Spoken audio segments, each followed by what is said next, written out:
प्यारे बच्चों, आज अपन पढ़ेंगे रे ऑप्टिक्स का सबसे लास्ट टॉपिक, और टॉपिक का नाम है टेलीस्कोप। क्योंकि 31 में अपन माइक्रोस्कोप पढ़ा चुके हैं। टेलीस्कोप होता है दूर की वस्तु को देखने के लिए, दूर की वस्तु को पास दिखाता है, फिर उसको अपन देखते हैं। अब टेलीस्कोप दो तरह के होते हैं। It is use to see distant object like moon, planet, star etcetera. Definition बड़ी क्लियर, हिंदी में बोलते हैं इसको दूरदर्शी। नाम से पता चला दूर की वस्तु को देखने के लिए कि दूर क्या होता है। दो तरह के अपने, एक तो रिफ्रैक्टिंग टाइप टेलीस्कोप और एक है रिफ्लेक्टिंग टाइप टेलीस्कोप। ठीक है, और रिफ्लेक्टिंग भी टू टाइप के हैं जो अपन आज बात करेंगे, डिस्कस करेंगे। एक है कैसग्रेन रिफ्लेक्टिंग टाइप और दूसरा है न्यूटोनियन रिफ्लेक्टिंग टाइप। तो ये चीज़ तो अपन पढ़ चुके हैं। मैग्निफिकेशन पावर क्या होती है? Visual angle formed by final image and visual angle formed by object. तो मैंने कहा इस चैप्टर को पढ़ने से पहले, टॉपिक से पहले आपको माइक्रोस्कोप पढ़ना आना चाहिए कि उसमें पता होता है विजुअल एंगल क्या होता है, पास आने से वस्तु क्या दिखती है, दूर जाने से क्या होती है, मिनिमम साइटिंग डिस्टेंस क्या होती है, इसके अंदर रिलैक्स पोजीशन क्या होती है और आपका स्ट्रेन पोजीशन क्या होती है। तो इससे पहले आपको वो टॉपिक पढ़ना है या किताब में से पढ़ना है तो अच्छा समझ में आएगा। तो मैंने इसका डायग्राम डायरेक्ट बना दिया है क्योंकि डायग्राम बनाने में बहुत टाइम लग जाता है, इसलिए बनाने में बोर्ड पे। तो अपन ने सबसे पहले पढ़ा रिफ्लेक्टिंग टाइप। ये अपना जो टेलीस्कोप का डायग्राम है बिल्कुल सेम माइक्रोस्कोप की तरह ही चल रहा है। ये अपना है रिफ्लेक्टिंग है, sorry, refracting.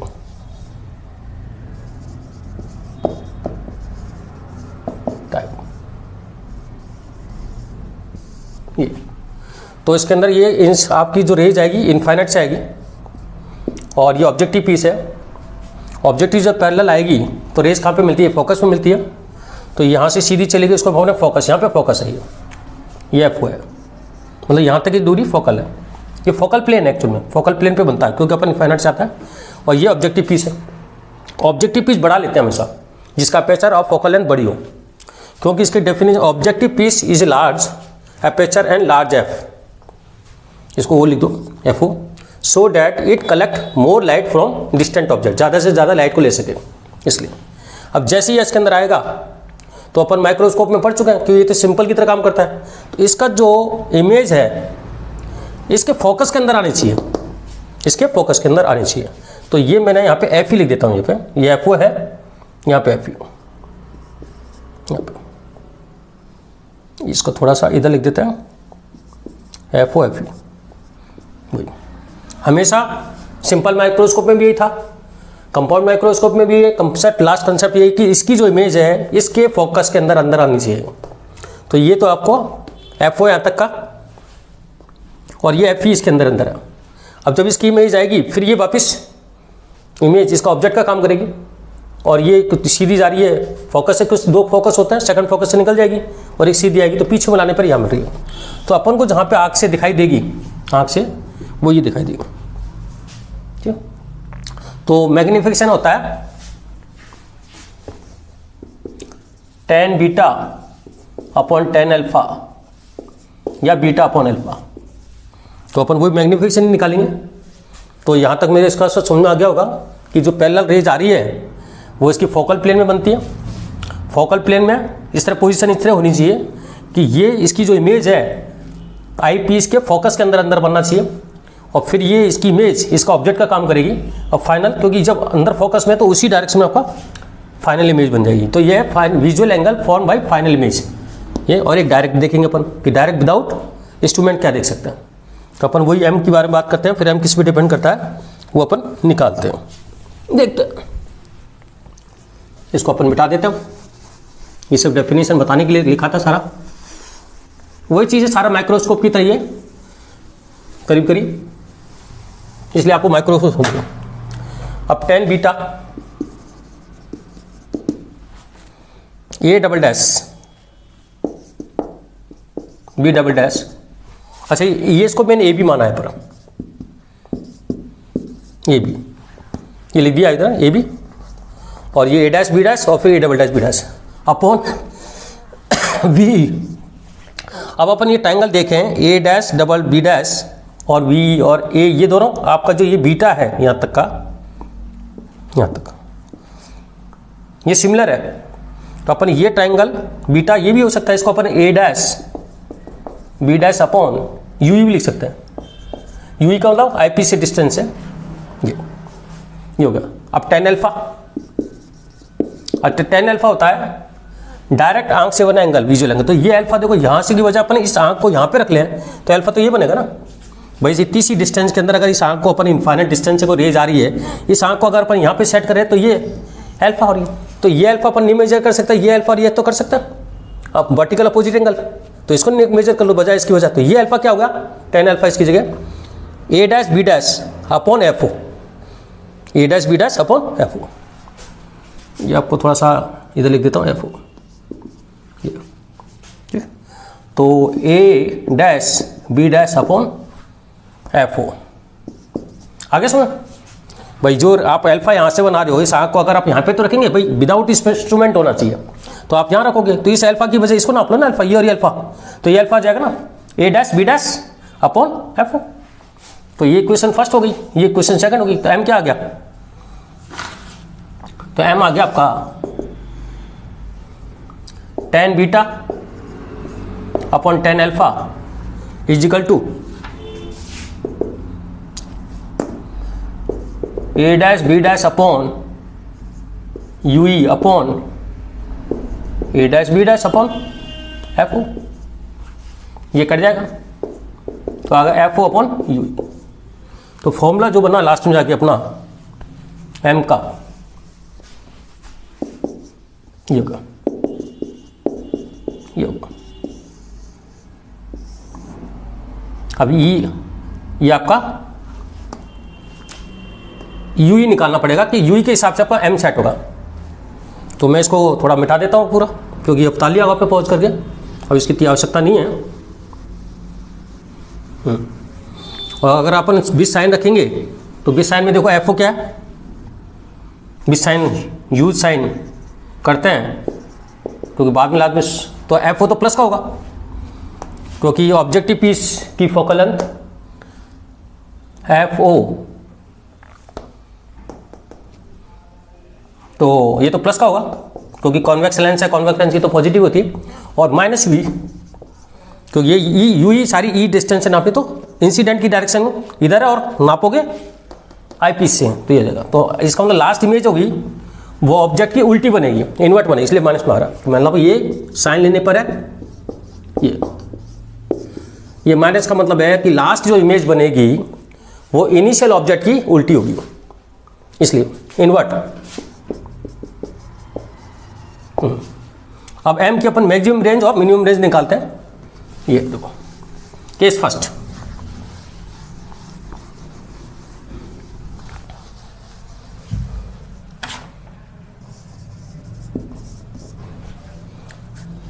Minimum magnification.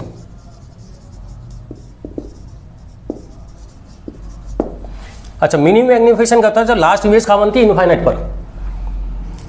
Last image form eight infinite.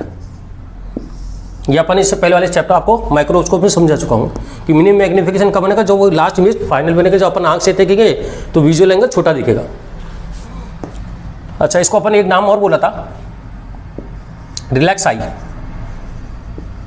Relax I या नॉर्मल एडजस्टमेंट, एक नाम और है नॉर्मल एडजस्टमेंट। कभी ये भी शब्द आ जाए तो इसका मतलब ये है नॉर्मल एडजस्टमेंट। तो minimum magnification last image for eight infinite, इसको रिलैक्स साइज भी बोलते हैं या नॉर्मल एडजस्टमेंट बोलते हैं। तो देखो 1/v minus 1/u is equal to 1/f।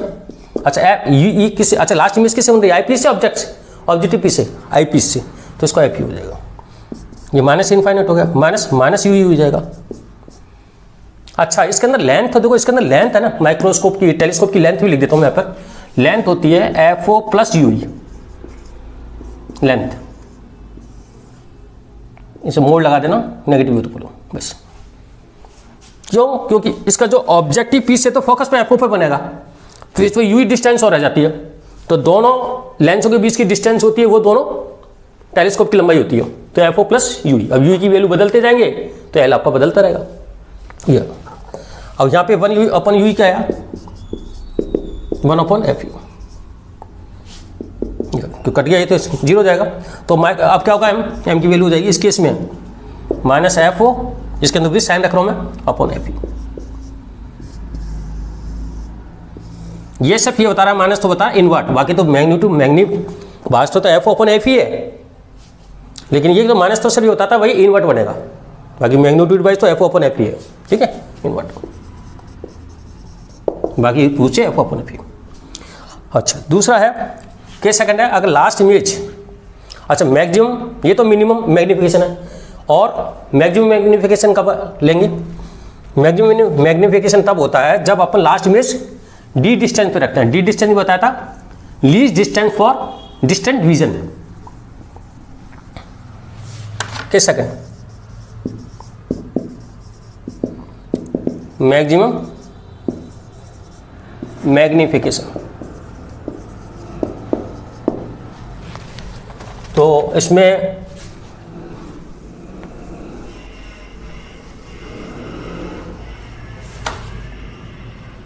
Last image form at D, D क्या बताया था मैंने, least distance, least distance for distance vision, least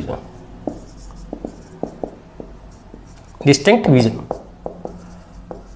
तो ये मैं उस पहले वाले लेक्चर में बता चुका हूँ, इसलिए मैंने कहा था कि आपको उसको पढ़ना पड़ेगा, जिसे terminology least distance of distinct vision, वो कम से कम दूरी जिस पर अपन क्लियर देख सकते हैं, क्लियर भाई डी से लेकर इन्फाइनाइट तक की अपनी रेंज होती है देखने की।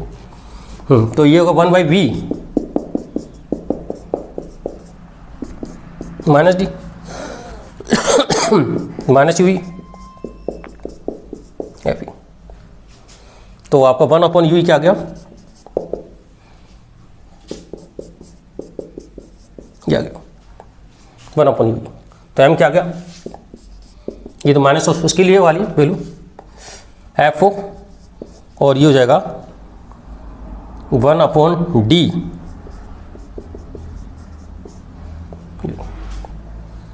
ये। अब इसके अंदर अपन एफ ई और कॉमन ले लें, तो एफ ई से गुना कर लें इधर, तो एम इज इक्वल टू, यहाँ रख दो जहाँ जगह नहीं है, एम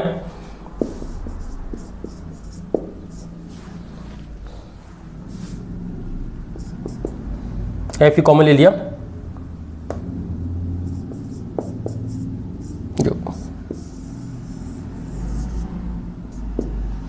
बाकी माइनस को तो आप बस इन्वर्ट के लिए लो, बाकी तो मैग्नीट्यूड वाइज तो F O upon F E 1 plus F E upon D, ठीक है। इसमें से मैंने एफ ई कॉमन ले लिया, एफ ई से ऊपर मल्टीप्लाई करा, एफ ई को बाहर निकाल दिया, तो ये जाएगा 1 और एफ ई अपॉन डी। तो जो एम की रेंज आएगी आपकी, एम ग्रेटर देन हमेशा, अच्छा इसमें टेलीस्कोप की लंबाई क्या होगी, जब अगर आपका इसमें लंबाई होगी एल एफ प्लस यू ई, और जबकि इसमें लंबाई क्या होगी, इसमें फोकल जो यू ई की वैल्यू कितनी आई थी, यू की वैल्यू एफ ई आई थी, इसमें लेंथ हुई F O plus F E. भाई इनफाइनाइट पर तभी बनेगा ना जब इसकी इमेज फोकल प्लेन पे तो बनती है, लेकिन इसके फोकस पे आ जाएगा, तो फोकस पे तो इनफाइनाइट बन जाएगा वो इस केस में। भाई फॉर्मूला तो एफ अपन यू ये है, तो इस केस में तो ये लेंथ है, और इस केस में ये, इस केस में नहीं ये तो फॉर्मूला है, सॉरी इस केस में, इस केस में, और इस केस में जो आपको मैग्नी, इसको आप ऐसे करो, एम इनफाइनाइट लिख दो और इसको एम डी लिख दो, डिस्टेंस मिनिमम डिस्टेंस पर। तो एम ये वैल्यू होगी एफ अपॉन एफ ई, और ये हो जाएगा F upon F E 1 plus F ई पर डी।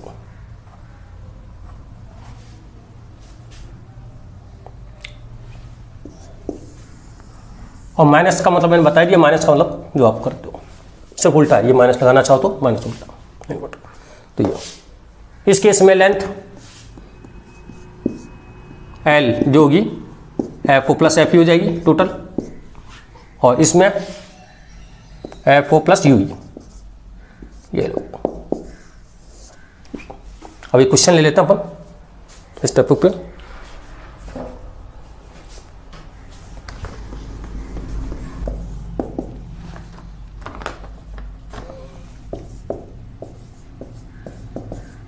ये refracting type telescope in under normal का adjustment, in under normal adjustment. मैंने नॉर्मल एडजस्टमेंट वो बोला था जिसमें फाइनल इमेज इनफाइनाइट पे लेते हैं जिसको अपन रिलैक्स आई भी बोलते हैं, रिलैक्स आई।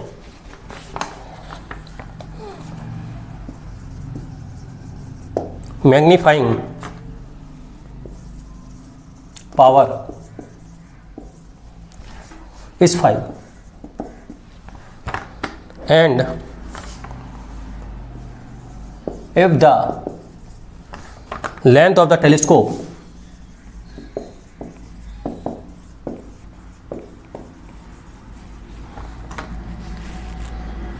is 150, तो find FO and FE। Simple है, एक reflecting type telescope in under normal adjustment, magnifying power is 5 if the length of the telescope 150। देखो आपका क्या था, एफ अपॉन एफ इज 5 है मैग्नीट्यूड वाइज, तो 5 आ रहा F O upon F E. तो F O equal to 5 F E हो गया। अच्छा, नॉर्मल एडजस्टमेंट लेंथ कितनी बताई थी, F O plus F E, तो लेंथ हो गया F O plus F E, तो एफ ओ की जगह 5 एफ ई रख दें अपन, 6 एफ ई। अच्छा, एल कितना हो गया 150,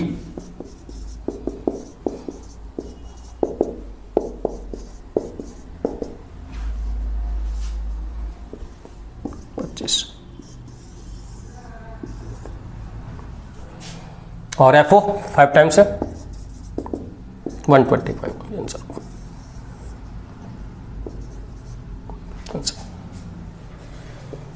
ठीक, एक क्वेश्चन और लेते हैं जिससे और थोड़ा आपको क्लियर होगा।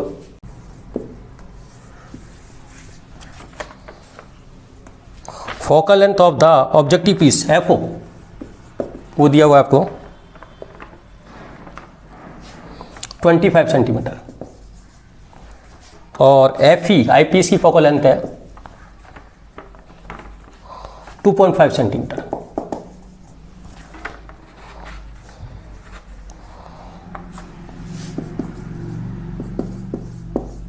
The telescope is focused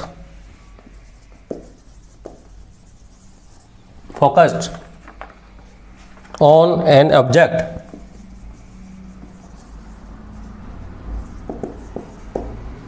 the telescope किस पे फोकस कर रहा है, focused on an object 1.5 metre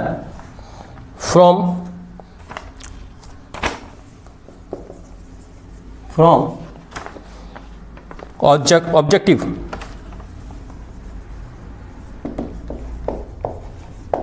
piece,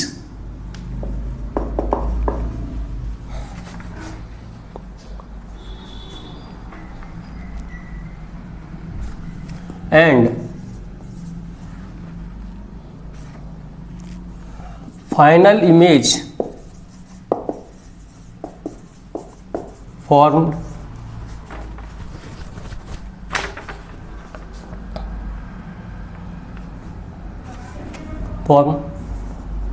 eye of observer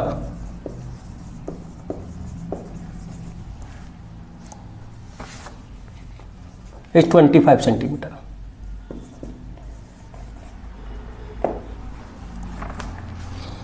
तो आपको निकालता है कैलकुलेट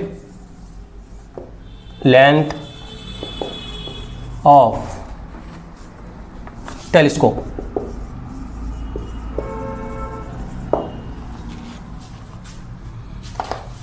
क्या डायग्राम है देखो,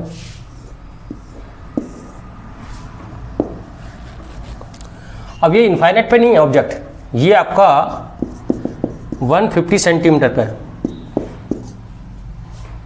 ये आईपीस है, और आईपीस से जो इमेज बन रही है इसकी फोकल लेंथ कितनी है 25, इसकी है 245, और फाइनल इमेज जो बन रही है,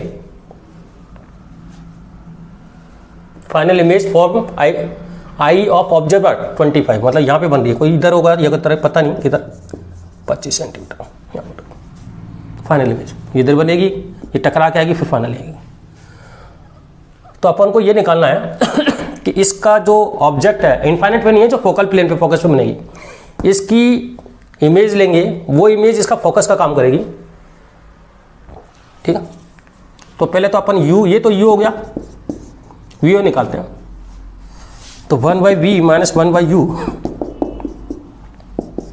वी निकालना है।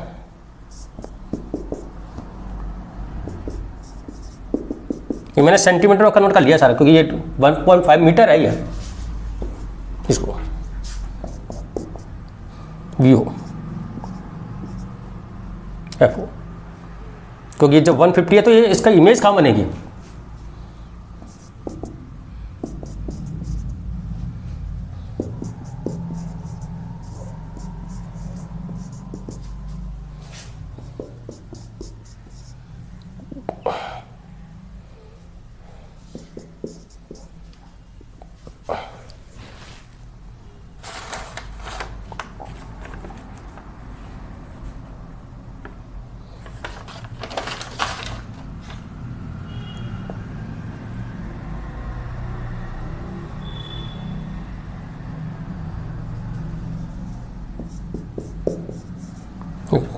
तो वी आएगा 30, मतलब इसकी जो इमेज बनेगी वो करीब 25 है ना, ये 30 बनेगी,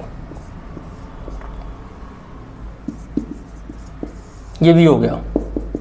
अब यू ही निकालना है, और यू इस तरह सेट होगा कि 25 सेंटीमीटर फाइनल इमेज बने, फिर यू ही ऐड कर देंगे। ठीक है भाई, 150 150 पर है तो ये आपका 30 पे बनेगा, 30 पे बनेगा, तो यू को ऐसे एडजस्ट करना है कि इसकी फाइनल इमेज 25 पे बने। फिर वापस एफ ई माइनस 25,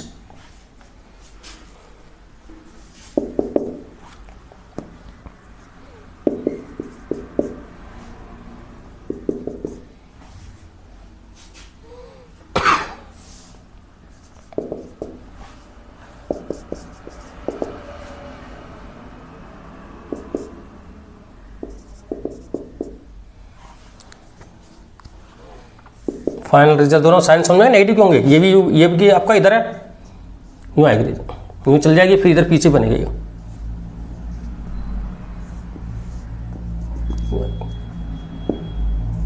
ऐसा ये यूँ है।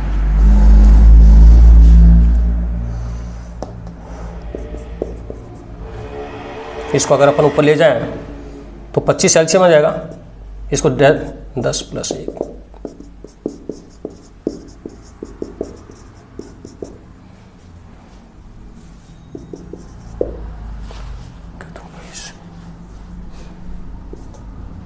भाई 11 का अपन 2 पॉइंट भाग दें 25 में, 2 22 3 2 और 7 के करीब आएगा। तो लेंथ ऑफ टेलीस्कोप कितनी हो जाएगी 30, तो ये प्लस यू,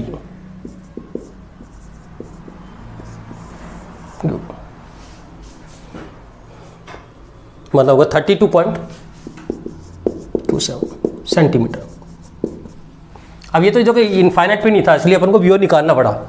अगर ये इन्फाइनाइट पे होता तो एफ ओ प्लस यू ही हो जाती। अगर ऑब्जेक्ट इन्फाइनाइट पे होता तो क्या होती, एफ ओ कहता 25 प्लस 2.27। अगर ये ऑब्जेक्ट यहाँ पे 150 पे नहीं होता, बस सिंपल है, बस कुछ मिला, ये तो आपका यहाँ पे बनेगा, फिर ये निकालो, ठीक है।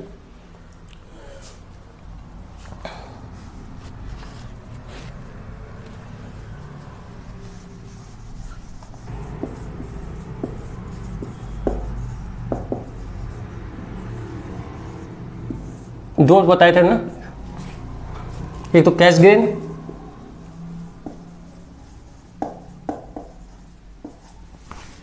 और एक न्यूटोनियन न्यूटन टाइप। तो कैसग्रेन में क्या होता है कि इसमें लेंस नहीं लेते, पैराबोलिक मिरर लेते हैं, पहले लेता है कैसग्रेन।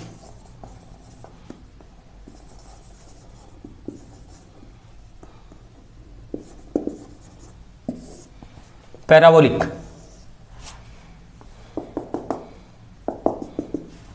और आपका इनफाइनाइट पे ऑब्जेक्ट है तो इसकी इमेज कहाँ बनेगी,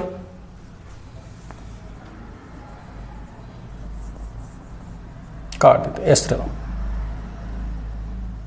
तो पैराबोलिक में क्या होता है कि कहीं से रे जब आती है ना पैरेलल, पैराबोलिक में इस तो एक ही जगह कॉन्साइड हो जाती है सारी, यहाँ पे ठीक है पैराबोलिक में।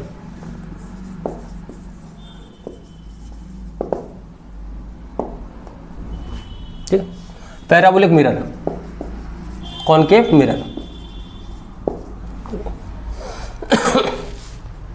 तो जल्दी अपन गाड़ी की जो लाइट होती है उसमें काम में लेते हैं इसको, बताता हूँ।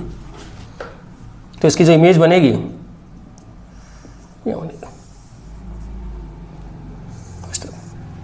इनफाइनाइट पर, लेकिन इसके आने से पहले इसके अंदर क्या करता है, बीच में कॉन्वेक्स लेंस लगाता है, सेकेंडरी मिरर बोलते हैं इसको, बीच में लगा देते हैं।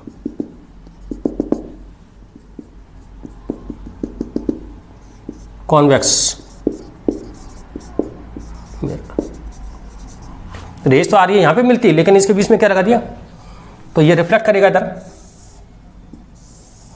यहाँ पे, फिर यहाँ पर आई पीस होता है, यहाँ पर यहाँ पर आई, मतलब इसका इमेज बनती है, ये इमेज फिर इसके लिए कॉन्वेक्स लेंस से फिर ये ऑब्जेक्ट का काम करती है, इसकी इमेज फिर ये नया इमेज बनाती है, फिर नई इमेज से आई पीस से अपन एडजस्ट करते हैं इसको,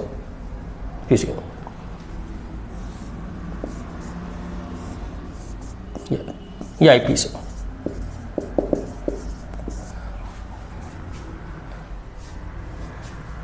तो इसमें अपन जो नॉर्मल एडजस्टमेंट की कंडीशन क्या होती है,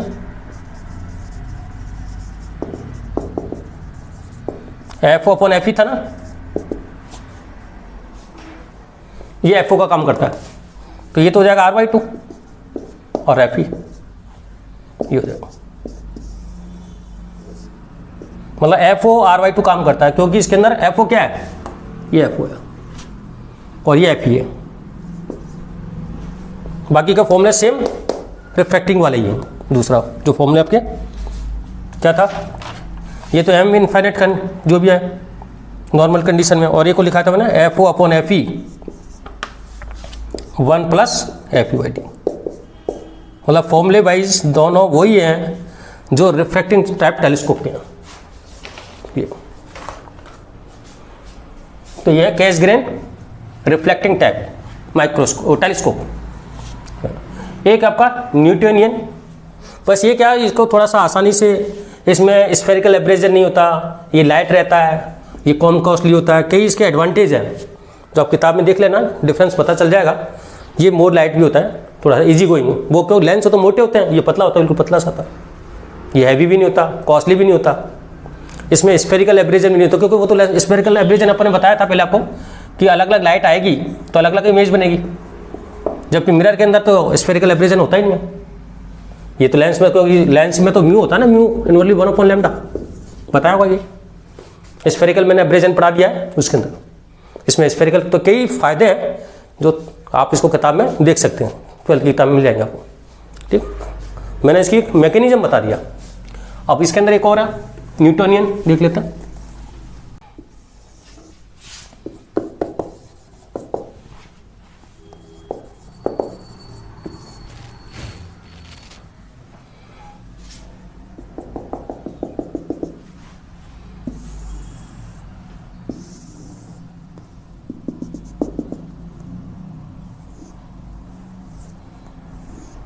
ये वही पैराबोलिक मिरर ही है, बस ये है कि इसके अंदर अपन कॉन्वेक्स ना लगा के इसकी उसमें अपन एक प्लेन मिरर लगा देते हैं बीच में 45 डिग्री पर, इसकी एक्सिस से 45 डिग्री पर।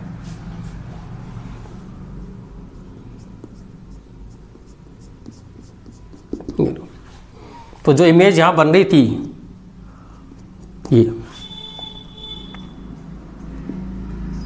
पैराबोलिक मिरर से जो इमेज बन रही थी वो इसका ऑब्जेक्ट का काम कर जाएगी, और ऑब्जेक्ट से फिर नई इमेज बनेगी। तो इसका अगर क्या होता है अपन जानते हैं, प्लेन मिरर में जितनी प्लेन मिरर से डिस्टेंस ऑब्जेक्ट की होती है तो इससे दूर बनेगा तई। ये सब वो डी है, परपेंडिकुलर डालो और डी यहाँ पे इसकी इमेज बन जाएगी फाइनल।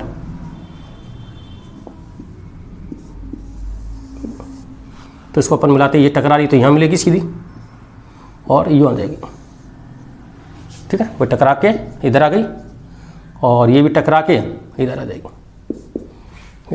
और फिर यहाँ पे अपन आईज लगा देते हैं, आई पीस, ठीक है। ये अपनी आँख है, आई पीस, बस कुछ ही नहीं इसमें। और इसमें डिफरेंस इतना सा है, उसमें कॉन्वेक्स लेंस लगाया था, कॉन्वेक्स मिरर, इसमें कॉन्वेक्स मिरर की जगह प्लेन मिरर लगा दिया और 45 डिग्री पे रखा है प्लेन मिरर। बस बाकी इसका फॉर्मूला अपने है नहीं कोर्स में, तो उसका फॉर्मूला तो मैंने बता दिया, इसका फॉर्मूला नहीं है, तो बस इतना सा अंतर है। तो ये आपका टेलीस्कोप खत्म होगा। तो ये आपका रियो प्लीज ये लास्ट टॉपिक था, और आप अपन नए टॉपिक के साथ मिलेंगे, देखते हैं। Thank you. इसको पूरे 32 मैंने टॉपिक डाले हैं, तो 32 को आप पूरा पढ़ोगे एक से शुरू से अंत तक, तो आपको बहुत चीज़ें नई चीज़ मिलेगी और नए नए कंसेप्ट क्लियर होंगे आपके, ठीक है। फिर अपन आने वाली वीडियो में इसके कुछ न्यूमेरिकल्स के डालेंगे, खाली न्यूमेरिकल जो जेईई में क्वेश्चन आए, ये नीट में आए, इनके अपन सोल्यूशन बताएंगे। Thank you.